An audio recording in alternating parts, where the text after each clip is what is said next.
Reading through the Bible in a year. January 27th. Genesis 28, Matthew 27, Esther 4, and Acts chapter 27. Then Isaac called Jacob and blessed him and directed him, "You must not take a wife from the Canaanite women." This is because his wife, Rebekah, had told him the day before, or maybe at the same time, we don't really know, at least in yesterday's reading, that she doesn't want him to take a wife from the people of the land.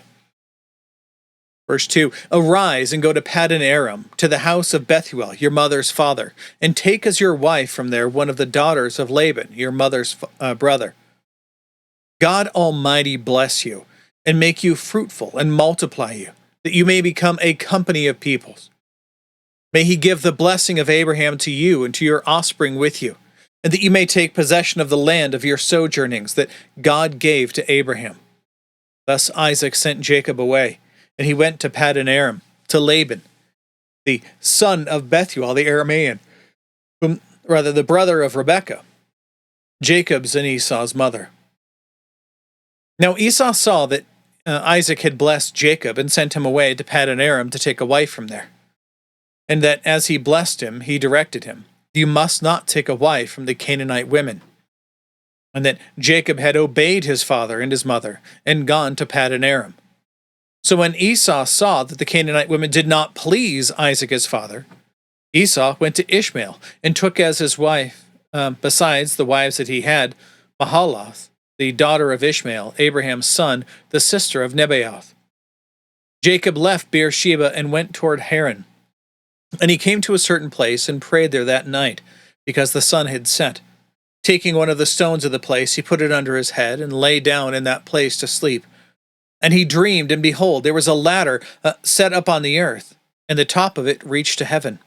And behold, the angels of God were ascending and descending on it.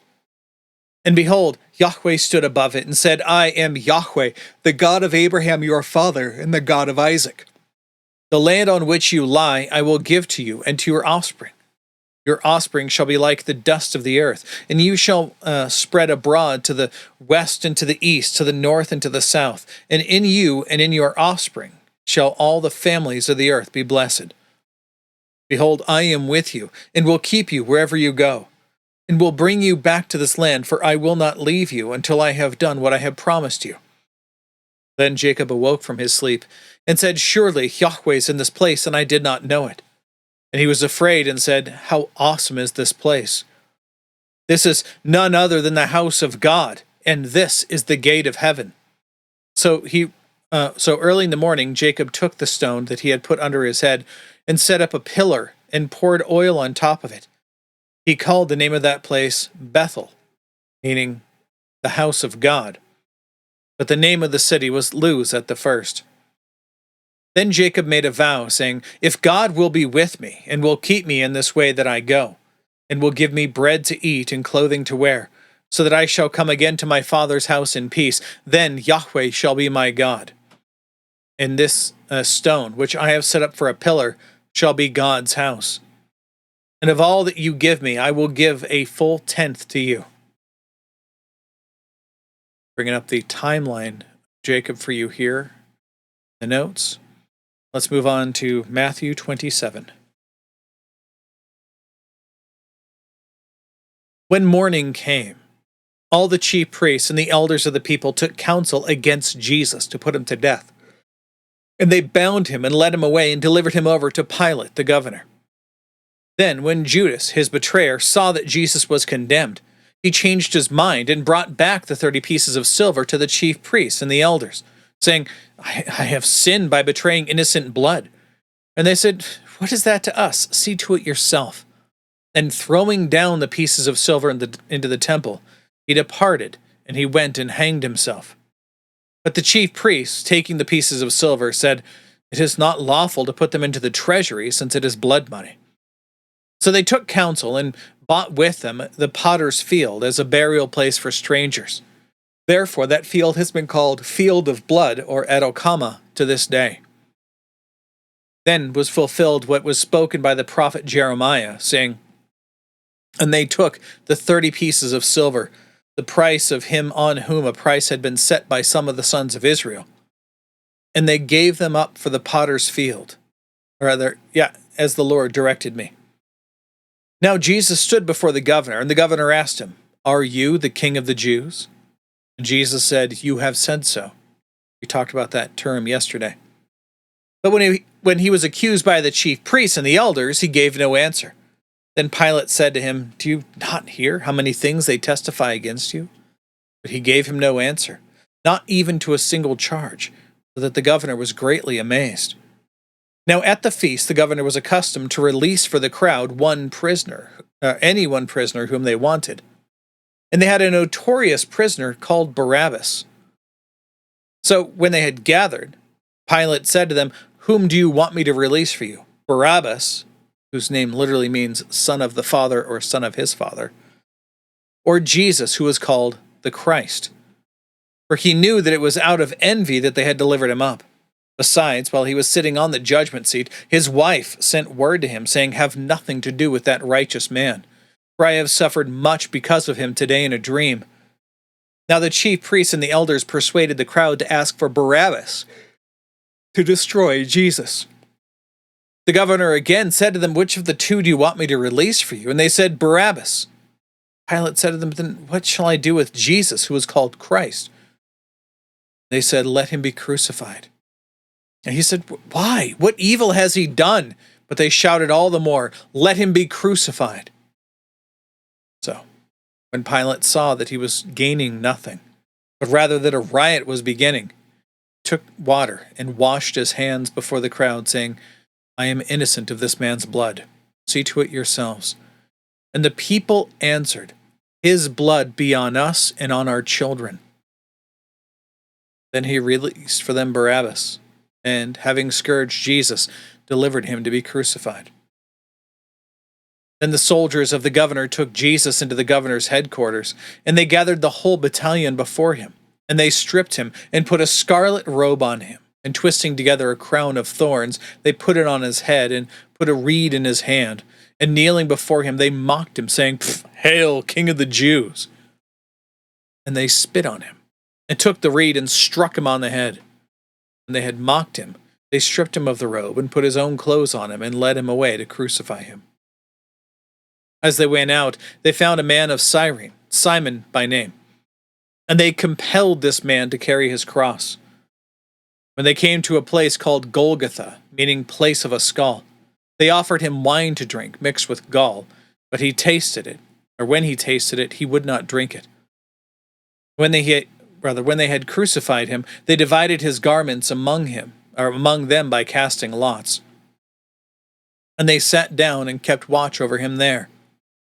And over his head they put the charge against him, which read, "This is Jesus, the King of the Jews." Then 2 robbers were crucified with him, one on the right and one on the left. And those who passed by derided him, wagging their heads and saying, "You, who would destroy the temple and rebuild it in 3 days, save yourself. If you are the Son of God, come down from the cross." So also the chief priests with the scribes and elders mocked him, saying, "He saved others, and he cannot save himself. He is the King of Israel. Let him come down now from the cross, and we will believe in him. He trusts in God. Let God deliver him now, if he desires him. For he said, 'I am the Son of God.'" And the robbers who were crucified with him also reviled him in the same way. Now, about the 6th hour, noonish, there was darkness over all the land until the 9th hour, 3 p.m. And about the 9th hour, Jesus cried out with a loud voice, saying, "Eli, Eli, lama sabachthani?" That is, my God, why have you forsaken me?" Some of the bystanders, hearing it, said, This man is calling Elijah." And one of them at once ran and took a sponge and filled it with sour wine and put it on a reed and gave it to him to drink. But others said, "Wait, let us see whether Elijah will come to save him." And Jesus cried out again with a loud voice and yielded up his spirit. And behold, the curtain of the temple was torn in two from top to bottom, and the earth shook and the rocks were split, and the tombs also were opened, and the bodies of the saints who had fallen asleep again that Christian euphemism for death, were raised. And coming out of the tombs after his resurrection, they went into the holy city and appeared to many. When the centurion and those who were with him, keeping watch over Jesus, saw the earthquake and what took place, they were filled with awe and said, "This truly was the Son of God." This is the first Gentile to believe in Jesus, or to at least believe that he was the Son of God. There were also many women there, looking on from a distance, who had followed Jesus from Galilee, ministering to him, among whom were Mary Magdalene and Mary, the mother of James and Joseph, and the mother of the sons of Zebedee. When it was evening, there came a rich man from Arimathea, named Joseph, who was a disciple of Jesus, and he went to Pilate and asked for the body of Jesus. And Pilate ordered it to be given to him. And Joseph took the body and wrapped it in a clean linen shroud and laid it in his own new tomb, which he had cut in the rock. And he rolled a great stone to the entrance of the tomb and went away. Mary Magdalene and the other Mary were there, sitting opposite the tomb. The next day, that is, after the day of preparation, the chief priests and the Pharisees gathered before Pilate and said, "Sir, we remember how that impostor said, while he was still alive, 'After 3 days I will rise.' Therefore order the tomb to be made secure until the third day, lest his disciples go and steal him away and tell the people, 'He has risen from the dead,' and the last fraud will be worse than the first." Pilate said to them, "You have a guard of soldiers. Go, make it as secure as you can." So they went away and made the tomb secure by sealing the stone and setting a guard. That is all for here. Let's move on now to Esther chapter 4. When Mordecai learned all that had been done, Mordecai tore his clothing and put on sackcloth and ashes. These are signs of repentance and signs of mourning. And went out into the midst of the city, and he cried out with a loud and bitter cry. And he went up to the entrance of the king's gate, for no one was allowed to enter the king's gate clothed in sackcloth. And in every province, wherever the king's command and his decree reached, there was great mourning among the Jews, with fasting and weeping and lamenting, and many of them lay in sackcloth and ashes.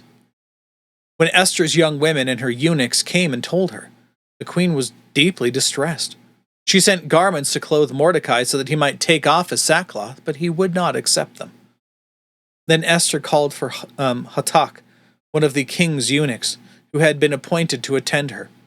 And he ordered him to go to Mordecai to learn what this was and why it was. Hatak went out to Mordecai in the open square of the city in front of the king's gate. And Mordecai told him all that had happened to him, and the exact sum of money that Haman had promised to pay into the king's treasuries for the destruction of the Jews.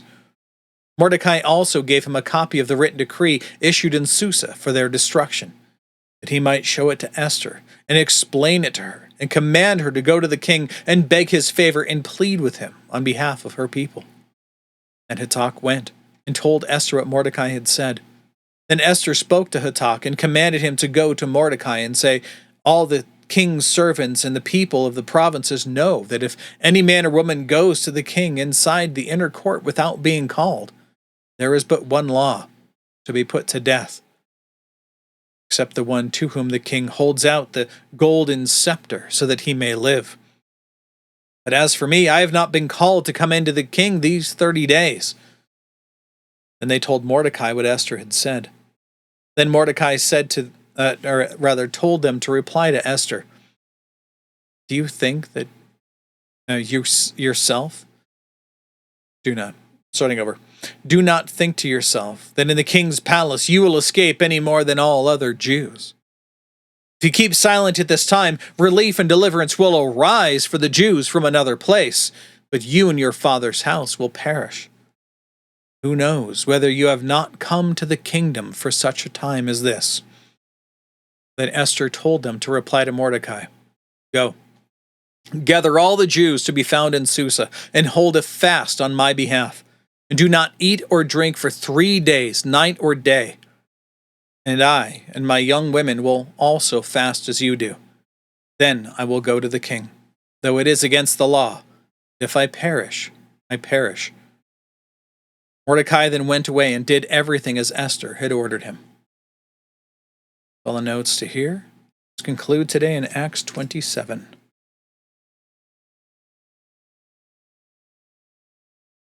And when it was decided that we should sail for Italy, as this is now Paul being delivered as a prisoner to Rome, they delivered Paul and some of the other prisoners to a centurion of the Augustan cohort named Julius. And embarking in a ship of Adramyttium, which was about to set sail to the ports along the coast of Asia, we put to sea, accompanied by Aristarchus, a Macedonian from Thessalonica. The next day we put in at Sidon, and Julius treated Paul kindly and gave him leave to go to his friends and be cared for. And putting out to sea from there, we sailed under the lee of Cyprus because the winds were against us. When we had sailed across the open sea along the coast of Cilicia and Pamphylia, we came to Myra in Lycia. The centurion found a ship of Alexandria sailing for Italy and put us on board. We sailed slowly for a number of days and arrived with difficulty off Cnidus. And as the wind did not allow us to go farther, we sailed under the lee of Crete off Salmone. Coasting along it with difficulty, we came to a place called Fair Havens, which was near the city of Lasea.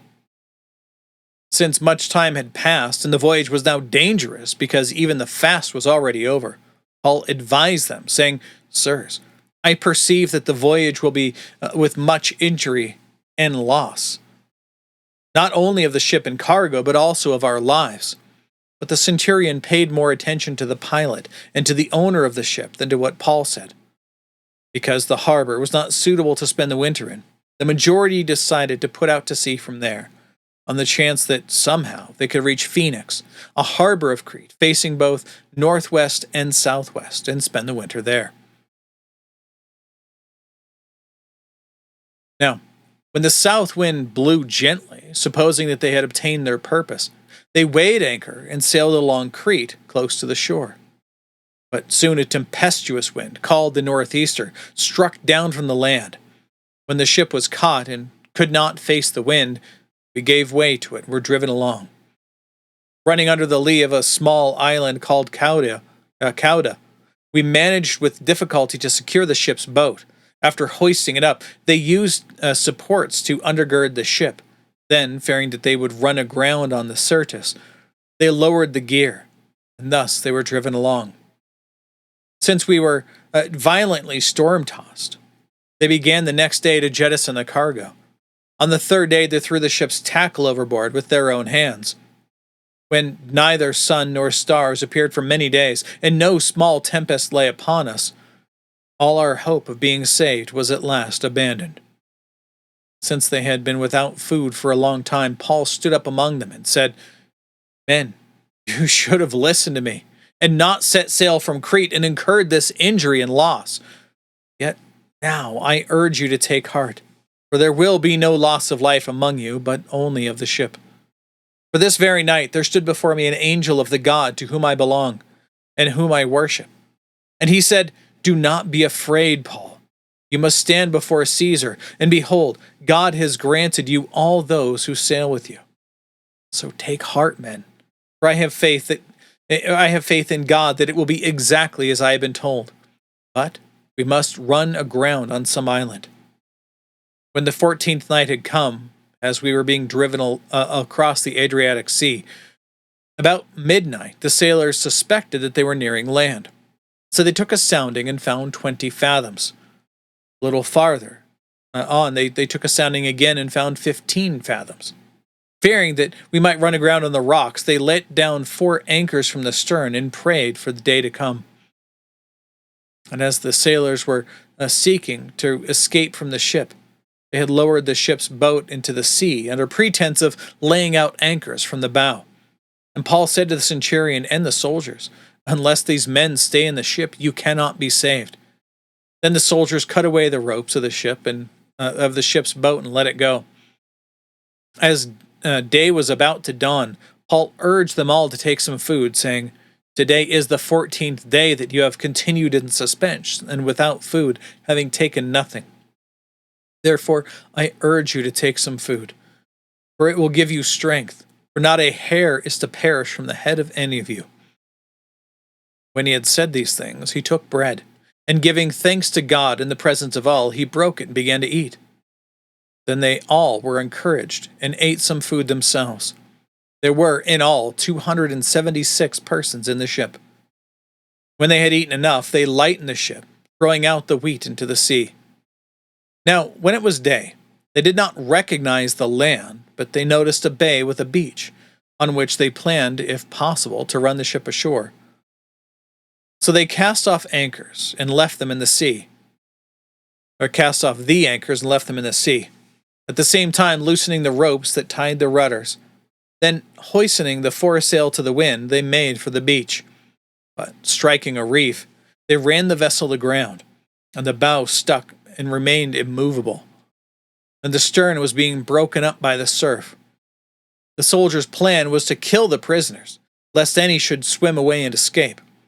But the centurion, wishing to save Paul, kept them from carrying out their plan, and he ordered those who could swim to jump overboard first and make for the land, and the rest on planks or on pieces of the ship. So it was that they all were brought safely to land. That's it. That's all the reading and the notes for today. God willing, we'll be back tomorrow. Behold, word of the Lord.